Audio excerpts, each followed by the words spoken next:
Lest we forget. Lest we forget. How do? Happy New Year, that's what we say. Hope something of value, something that's worthwhile, something that's going to improve your quality of life happens this year. That's to each and every one of you. Stephen, no coat today. It's mild, about 8 degrees. So let's get into, lest we forget, Second World War and the First World War, Great War. A lot happened. People forget, don't they? Go and have a look at the figures for the deaths per nation. The Second World War, look how many Russia lost fighting the Nazis. We forget these things.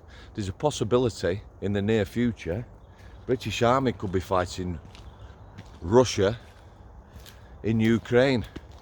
If the EU has its way, von der Leyen, unelected officials, wanting to take control of armies, people's armies. Not an EU army, the individual armies. For us, that could mean not only our army, our intelligence services, MI5, MI6, everything in between, and the British police. That should never be a thing. I wonder how people feel about the British Army fighting the Russians. That's a no-brainer, that. That's an hiding to nothing. Hiding to nothing. Anyway, Shamima Begum. Do we all remember her? If you don't know who she is, you can look her up. ISIS bride. At 15, along with 2 other schoolgirls, she ran off. So I watched a documentary. This is a documentary. I'm thinking it might have been done by the BBC. I was looking after a young person who was of that culture and asked me to watch the documentary with them, which I did. It was quite thought-provoking. It was done with empathy and sympathy towards Miss Begum, the ISIS bride.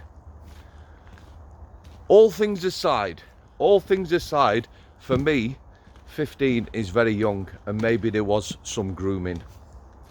Yeah, a 15-year-old to take off with 2 other lasses, travel abroad, to be part of something, you know, a terror organisation. There is videos of her while she's over there. There's various things along the way. The videos weren't shown in the documentary, incidentally. They show her being, if I remember rightly, not the best person to individuals. But maybe, just maybe, there was some grooming. Certainly, it's not something her family wanted. But we had a big hoo-ha, didn't we, about coming back to this country. All over the press, polls all over social media. Should she be allowed back in? Should she not? It was going on. It was endless. Me, I am no terror sympathiser. After watching the documentary, which, like I say, was sympathetic towards her, she was very young. Maybe there was something in it. But quite clearly, she shouldn't be allowed back into this country. That's just for me. Ironic, isn't it? Where we're at now. Thousands of young men coming here. No IDs. No phones. Landing. And, well, the videos that are out there. You see these people landing in Spain and elsewhere with nothing, no IDs and the like. On the beaches, they're not being given food and water and blankets. They're being given boxes with brand new mobile phones in. What the fuck's that about, eh? But it's irony, isn't it? We've got a lass who ran off to be an ISIS bride, terror sympathiser. We're not having in this country. Yet we've pretty much got open borders. We are an island. And we're filling up quick with people we don't know. S3. Who's S3? I don't know. I don't know who S3 is. S3 is a Sudanese man. Yeah? Judges, human rights lawyers, judges, whatever, have decided S3 can stay in Britain. calling him S3 because we don't know his name. It's anonymous. You know, human rights and that. Who is this guy? He's a terror sympathiser, a terror propagandist. He supports terror. MI5 have said this guy is a threat to this country, to Great Britain. He is a threat. Yet, judges have ruled he can stay because, quite possibly, if he goes back to Sudan, there's a chance he may be questioned or tortured. There's a reason people question and torture people, isn't there? So he can stop. S3, anonymous, some anonymous guy who is a risk. Our own security forces have said he's a risk. At this time, there's about 35,000 people, well, 35,001 now, with S3 on the terror watch list. That can't be good, can it?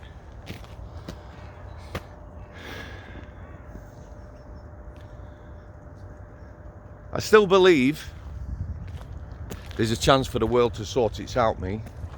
I think you've got to be hopeful. There's a lot of bad stuff going on. Looks like there's going to be a war in the Middle East. We've still got the Ukraine conflict. Gone very quiet on that front, on the media, hasn't it? Any of you still believe any of the shite that's in the news or in the newspapers? You're very much misguided. It's time people stop buying newspapers. Let the media side of it die off. Stop funding these idiots. The BBC, the good old BBC, putting its licence fee up again.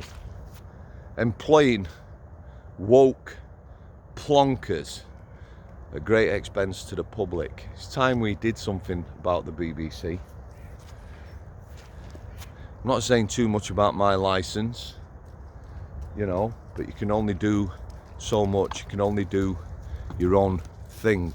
We'll just focus it. Yeah, I think you've got to be hopeful that things can sort themselves out. Certainly you look at Miss Begum and you look at S3, neither of them should be residing in this country. Absolutely crazy. All to do with nationality. She still has a nation state, I believe, which is the reason they were allowed to take her citizenship from her. The hoo-ha, the press, probably most of the country talking about it, and then absolutely thousands are coming every year. Anyone believes that these young men, which they mostly are, don't pose a threat to Great Britain,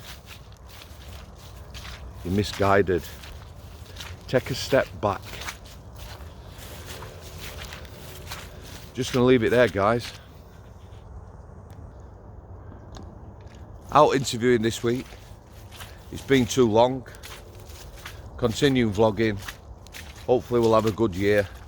And like I say, something positive will come into all your lives. God bless you all. Parting shot as always. Thanks for coming. He's a scally. He's a scally. Al City.